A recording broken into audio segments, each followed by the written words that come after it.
What's up, guys? It is Coasters and Things here today, back again with another episode of The Thrill Life. I'm joined once again by Beyond the Thrills. What's going on, Jason? How you doing today, man? I'm doing good. Happy to be here again. Yeah, man. Lots of amusement park news today, and we were kind of struggling to come up with 5 topics because if you've watched our first 3 episodes, you know that we cover 5 topics around the amusement park, theme park industry each week.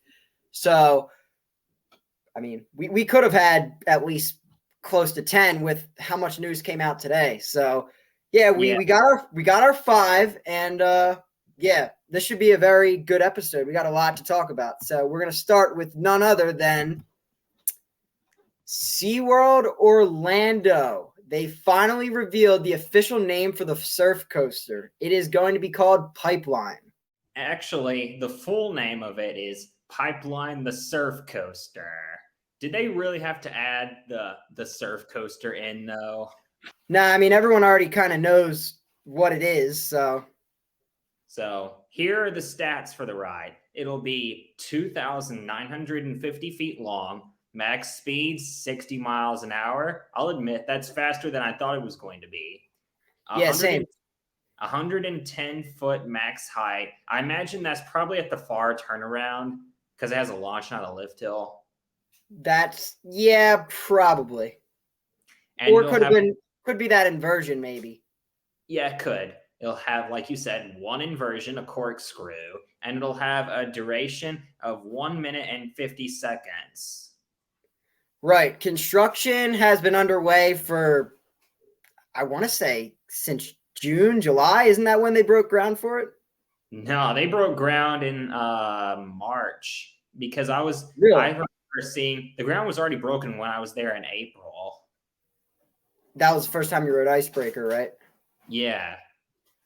Okay. So this ride, construction is well underway. This ride's looking good. Yeah, very, very good. So now SeaWorld Orlando will have what, 4 B&M coasters? 4 out of their 7 coasters will be B&M coasters. That's crazy. Oh, yeah, for sure. Now, would you say Great Adventure is the coaster capital in terms of B&Ms, or would you give it to SeaWorld now?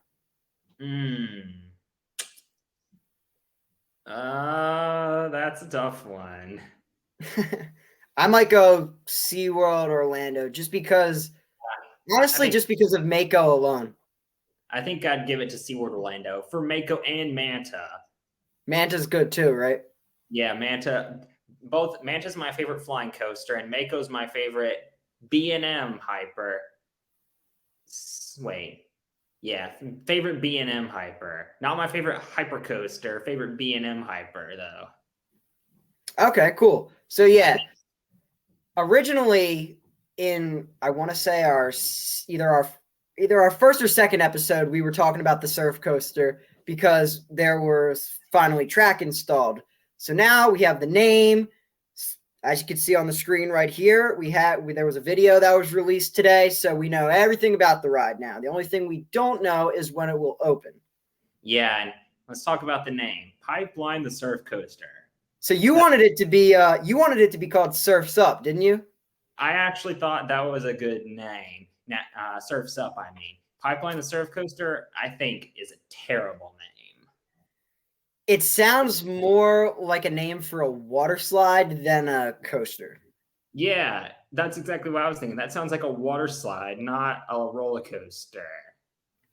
Yeah, I mean, I understand what they're going for, but at the same time, I think, like, it's SeaWorld, and they're known to have, like, really cool names for their roller coasters. Like, when Busch Gardens Williamsburg announced Pantheon, like, because everyone was just referring to it as the Intamin multi-launch for such a long time. Once we found out it was called Pantheon, I was like, oh, sick, this is an awesome name. Yeah, yeah, SeaWorld's come up with such great names. Definitely not Tempesto or Iron Gwazi. I didn't say they were always great. But those are 2 of my least favorite names for coasters. Yeah. I mean, it could be worse. but it could be a whole lot better. But when do you predict it will open? I'm gonna take a guess and say April. April. It's we're in the middle of October, almost the end of October now. However, Yeah, I don't want to say that's impossible. However, it's B&M, so it very well could open before that. Yeah, they're not only reliable rides. They're easy to construct. That's right. They're All just right, expensive. That's the catch with B&M. And actually, one more thing about this, real quick: the seats on it will move up and down with the ride. Yeah, that's very cool. So, would you call it a next gen stand up? Yeah, I actually would. I call it a next generation stand-up coaster. And if this model catches on, we may see a resurgence in stand-up coasters. We may. I mean, I think it's like overall, I think it's going to get a good reception from like the park. Like, I think people are going to really like it. Yeah, like I said, this ride will either be a huge hit or a huge miss. We'll just see what happens. Yeah, man, facts. I'm really excited for whenever I get the chance to go to SeaWorld Orlando. And I mean, I'll be riding everything for the first time because I've never been there. You've been there, but just another coaster to their lineup and another coaster in Orlando. As if that park wasn't good enough already. That park is amazing.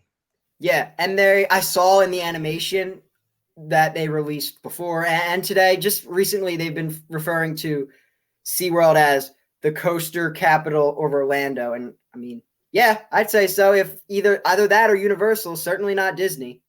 Yeah, I'd probably say it's either them or Islands of Adventure. Yeah, for sure. I mean, you really can't say any of the Disney parks. Like, yes, Epcot added Cosmic Rewind, but that's still not it's not as thrilling. It's not as thrilling as what you'll ride at SeaWorld. Reason why SeaWorld markets themselves as that is because Disney's is all about families and Universal is all about screen rides, not roller coasters. Yes and no. I think they're starting to try and compete with Busch Gardens and SeaWorld because Hagrid's Velocicoaster, their Epic Universe is supposedly going to have 2 or 3 roller coasters. I know one of them is going to be themed to Donkey Kong, and they're going to have another, I think, a Mario Kart roller coaster, a dueling Mario Kart coaster. I'm not positive on that one. Cool. That will be cool if that's true. There's so many rumors. Who knows what's true and what's not true? Now, Busch Gardens Tampa is still the coaster capital of Florida for parks. I mean, yeah, but Orlando, I'll go SeaWorld. And then Islands of Adventure, yeah. Right. All right, so not really much else to talk about. We finally have a name, and yeah, that's pretty much it. So let's move on to our next topic. This caught me by surprise. He sent me, I was in school, I was in class, and I was walking to my next class, and he sent it to me on messages. He was like, yo, look at this. They're going to be open all year round. And those 2 parks are Carowinds and Kings Dominion.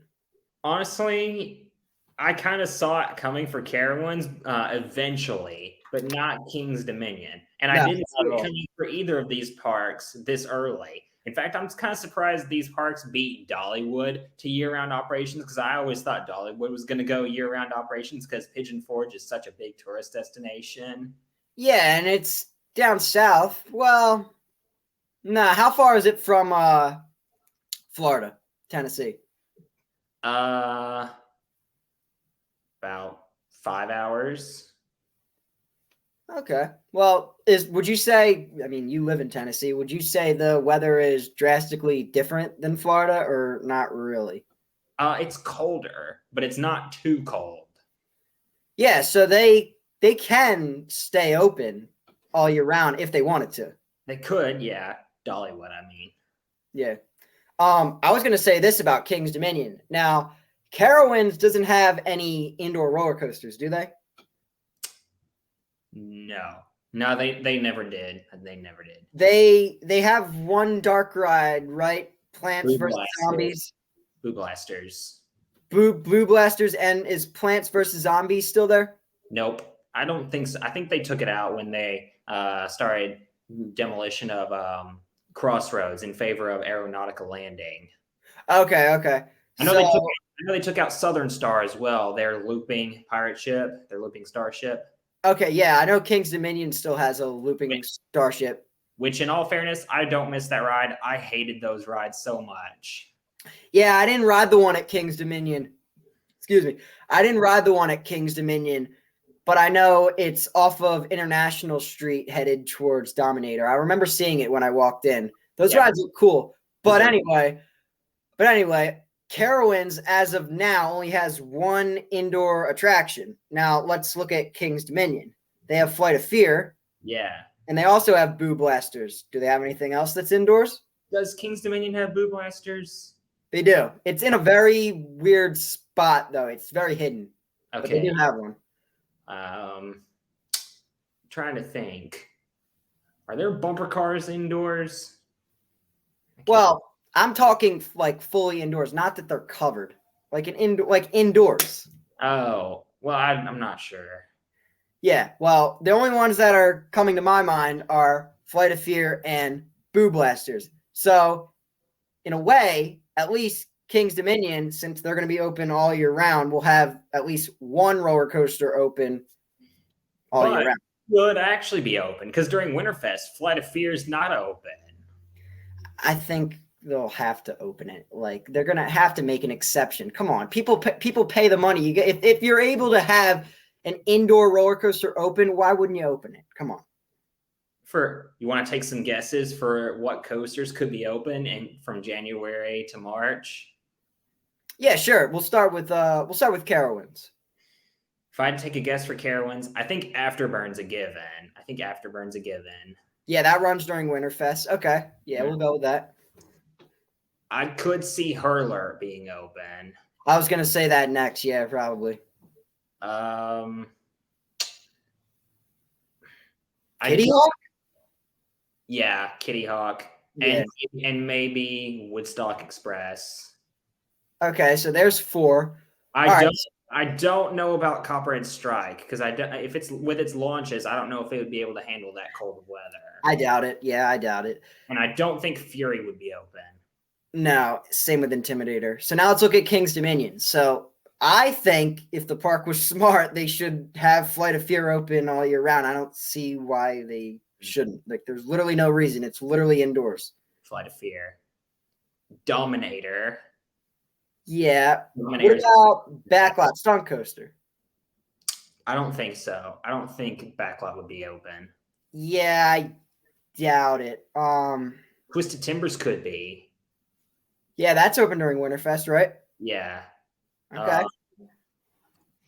Well, actually, I was about to say Grizzly, but it's undergoing retracking right now. Yeah, but if we're talking like going down the line in the future, that'd probably be one of them. Would Rebel Yell Racer 75? Would that one be open? Do you think? Yeah, I would think so. But I hear that they're more than not, like very often, they're only running one side. Yeah, only one side was open when I went there. I only got the left side. When I went a couple years back, they were running both sides, but I only got the chance to do the one side. So, I mean, at least from what I've heard from other people this year, it more than not was only running one side. I don't know why that was. Maybe it could have been staffing. Who knows? And for coasters that definitely won't be open for King's Dominion, I-305 won't be open. I don't think Anaconda will be open. I don't see Anaconda being there much longer. I think it's on the chopping block in the next 3 years. I was so depressed because Anaconda was closed when I went to King's Dominion, and Grizzly was too.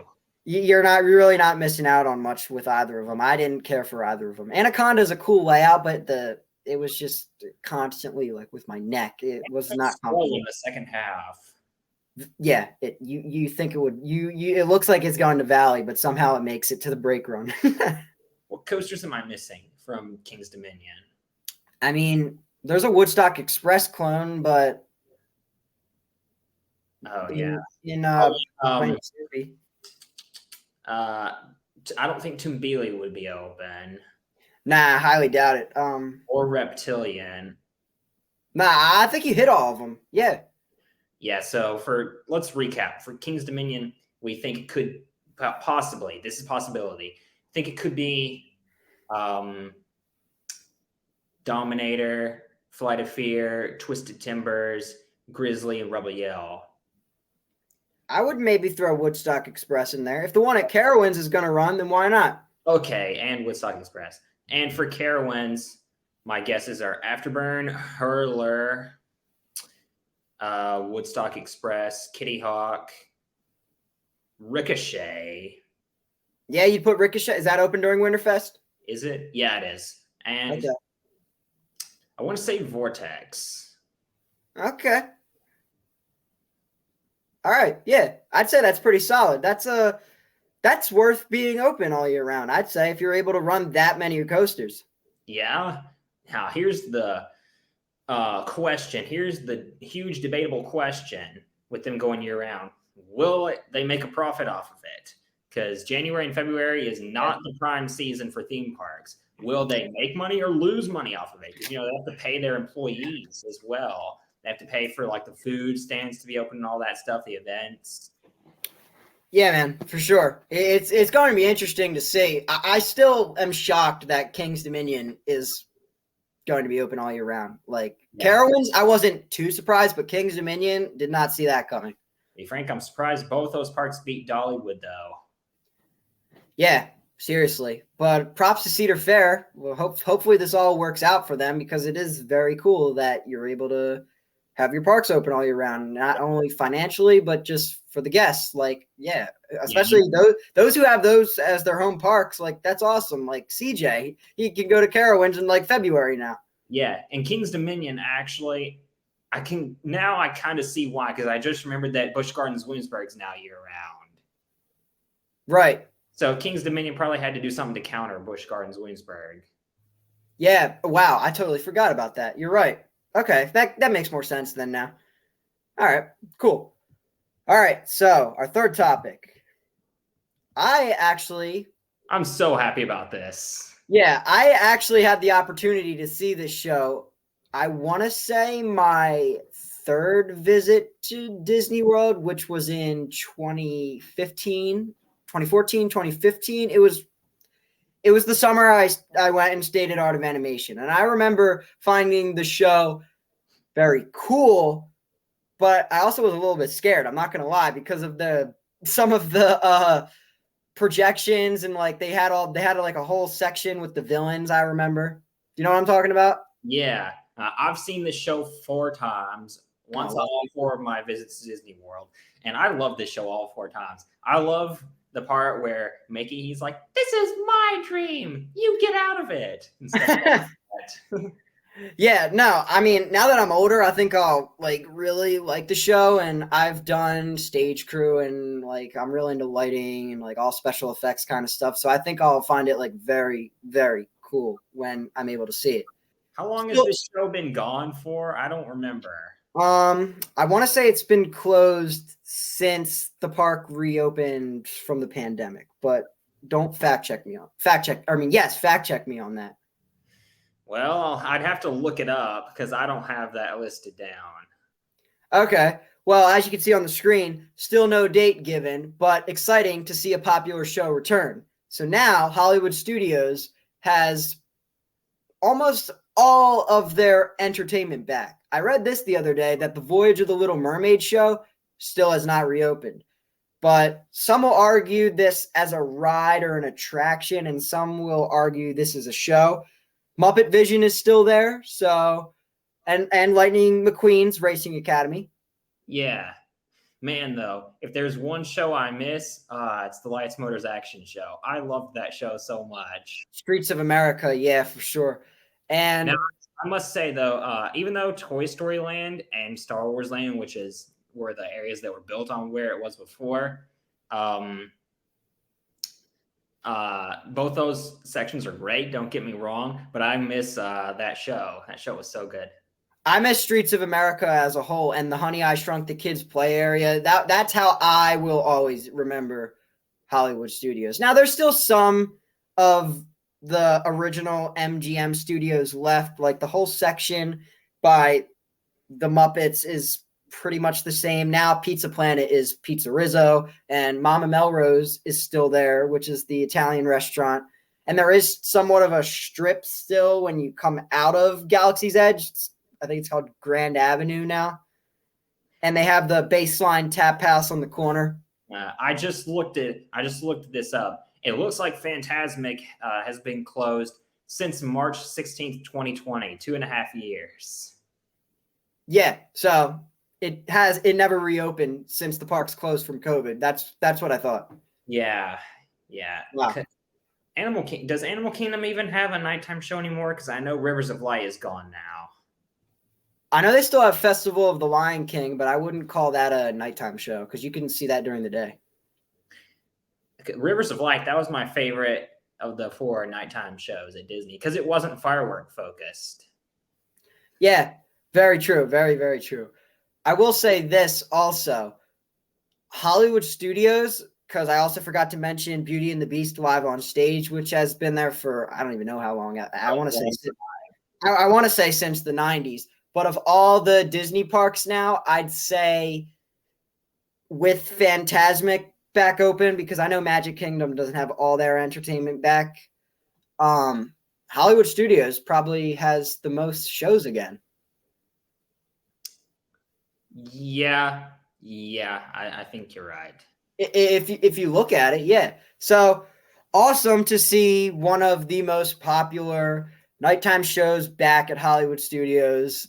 I'm excited to see it when I go to Disney World in May of 2023. I'm very excited for that, and I'll be sure to check this show out, and hopefully I don't get scared this time. All right, so now we got our next topic. So Busch Gardens Tampa Bay announced, how do I pronounce this? Serengeti Flyer. Serengeti Flyer, which is an S&S Screamin' Swing, the tallest and fastest of its kind. Yeah, so they announced, we knew they were getting a Screamin' Swing for a while. We knew that was happening. Yeah. Didn't know the name, though. It's being called Serengeti Flyer. Frankly, I don't know how I feel about the name. I think Serengeti Screamer would have been a better name, or Serengeti Swing, just because, SS.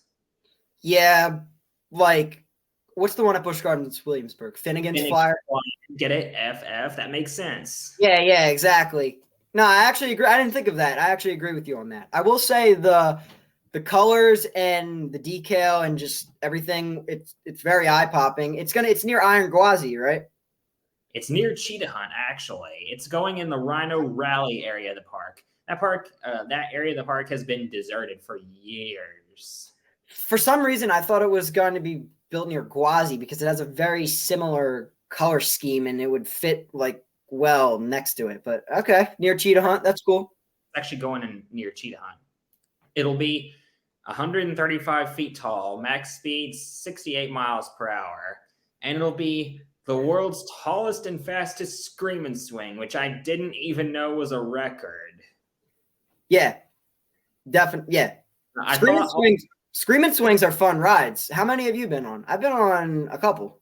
I've been on 3. Barnstormer at Dollywood, Skyhawk at Cedar Point, and Thunder and Lightning at Lake Compounce. Okay. The 2 that stand out to me, and I may have ridden more, but they're not ringing a bell for some reason. Skyhawk at Cedar Point and the one at Maurice Piers. It's the one on the same pier as Great White. Adventure Pier, yeah. Yep. All fun rides. Yeah, they really are. They're really good thrill rides. But I think this will probably be the last Screamin' Swing that SeaWorld adds, because if you've noticed a pattern in SeaWorld, they've been adding 3 of the same ride. Okay? They added 3 Skyrocket 2s, Tempesto, Electric Eel, and Tigress. Wow. They added 3 of the Intamin family straddle coasters, Wavebreaker, Dark Coaster, and Arctic Rescue, and they added 3 of the Screamin' Swings, Finnegan's Flyer, Tidal Surge, I think that's what it's called, is SeaWorld San Antonio, and Serengeti Flyer. So this will probably be the last of the 3. Yeah, I would think so. And then would you say this? Catapult Falls, if that ends up being a success and a pretty reliable ride, do you see them adding more of those around the other parks? Maybe. I could totally actually, I don't know. I could personally. I could totally see one at SeaWorld San Diego. Oh yeah, for sure. The only I would also I don't know about the Busch Gardens parks, but I'm talking all the other SeaWorld parks. Maybe. I would also love to see a Screamin' Swing at SeaWorld San Diego, because Southern California doesn't have a Screamin' Swing because Knott's removed theirs, and what was that other park that's not around anymore in Southern California? Scandia, I think it's called. I think it was called Scandia Amusement Park. Yeah, I'm not sure what you're talking about. They had Scandia Screamer, but they had a Screamin' Swing, and that's now gone as well. So Southern California doesn't have a Screamin' Swing. That's why I'm saying I think SeaWorld San Diego could use one. Okay. Nonetheless, though, this is a good addition to the park, definitely. They're all good rides. These are all good rides. If you've done Barnstormer at Dollywood, Skyhawk at Cedar Point, Thundering and Lightning at Lake Compounds, etc., etc. I've been to 5 parks that have one, but I've only ridden 3 of them. What are the other 2? The other 2 the parks that I've been to that have one are Silver Dollar City and Kennywood. Silver Dollar City has Giant Barn Swing. Kennywood has Swing Shot. I didn't get to ride those. And Maury's. Did you do the one at Maury's? Oh crap! I always forget if Maury's has it. Maury's has the smaller model though. No, they do. No, I didn't get to do it. The Fun Spot parks actually have one. All 3 of them have one. The smaller model though. Okay. Yeah. They're awesome rides. Very, very cool. And they're air compressed, which I find very cool as well. Yeah, and when I went to Dollywood a couple weekends ago, they were actually running both sides. They never run both sides. They always only run one side. That's good. Definitely for just to keep the line moving and just, yeah, that's good in general. And they were designed to run both sides at the same time, so it looks like they're dueling. Yeah, that's cool. That's really cool. All right, so now we're at our final topic before our special segment, which he knows nothing about because I come up with it before every episode. All right, so Jason, you live in Tennessee, so I'll let you start this off. This is sad. So on October 9th, 2022, a fire broke out in Gatlinburg, Tennessee. Several buildings were declared a total loss. These include Pucker's Sports Bar, Cafe 420, China Bazaar, Gifts of Gatlinburg, and Town Center Place. All of these buildings were burned, and most of them were considered a total loss. 1 person was reported dead from this. Could have been way worse, but it could have been a whole lot better, too. Now, if you know anything about Gatlinburg, you know they have suffered worse. I'm talking about the fire they had in 2016. One of the worst fires ever. In 2016, Gatlinburg suffered a massive wildfire that they're still recovering from 6 years later. Wow. I know Dolly Parton, she donated over $1 million to help in the rebuilding of everything after the wildfire in 2016. Yeah, she should with how much money she makes. That's a good thing. And because of how amazing she is, how generous she is. Oh yeah, for sure. It's crazy she's still as healthy as she is. And I mean, I was so cool watching the Big Bear Mountain announcement back in the summer, and she was up on the stage, Big Bear Mountain, and they were like, "Are you going to go on it?" And she's like, "Absolutely not." She doesn't ride anything. She doesn't ride rides. If you know anything about her, she's said before that she doesn't ride rides because she doesn't want to lose her wig. That's funny. I mean, so, her. Have you been to the Skylift Park, and you're familiar with this entire area then? I've been to the area. In Town Center Place, I've actually been to, which is sad considering it's burned now. Yeah, so the next time you go, it's going to look a whole lot different than how you've remembered it. Yeah, likely in November or December. And what's crazy is they're still trying to rebound. Some areas in Gatlinburg are still trying to rebound from the 2016 fire, the worst fire, and now they're having to deal with another fire 6 years later. Yeah, man. Crazy. Gatlinburg to be prone to wildfires. Terrible. It Do is. you know if the Sky Lift Park suffered any damage or not really? I don't think they did because on all the websites I looked on, none of them mentioned anything about that. Okay. Well, that's good. So, yeah, very unfortunate news.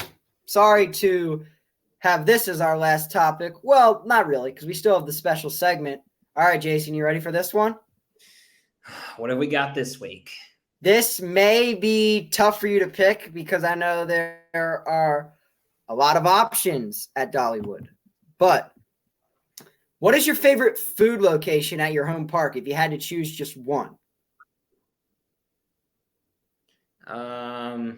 Actually, yeah, I know what my answer is already. All right, I'll start first.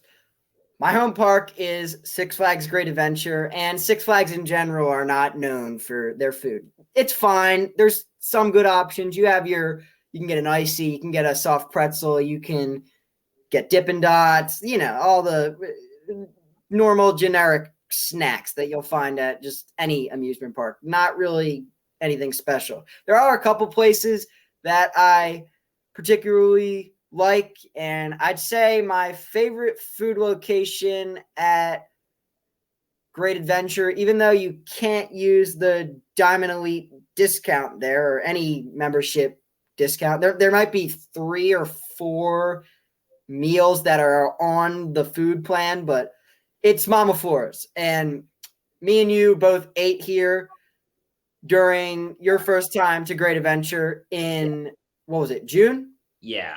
Yep. And you liked it, right? Yeah, it was good. The pizza, the mozzarella sticks, which were like Sonic mozzarella sticks.